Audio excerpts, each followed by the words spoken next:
Заманбек Әлди кеңешінің депутаттары, урматтуу коллегалар. Бүгін 29 апрель Қалмакырчан жана Сарыбулак айылдарынын ортосунда Көгөр дарыясында суу тосулган.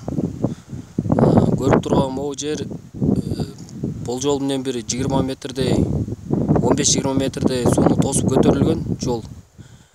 Сарыбулак жагынан түшкөн көчкө. Суунун көлөмү узундугу боюнча 1 километр, ал эми көчкү тарабында бир 20 метрге жакын суу көтөрүлгөн.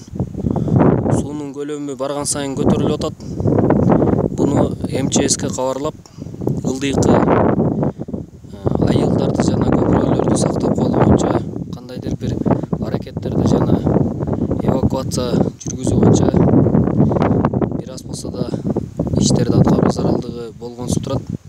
Маалымат катары силерге жөнөтүп жатам.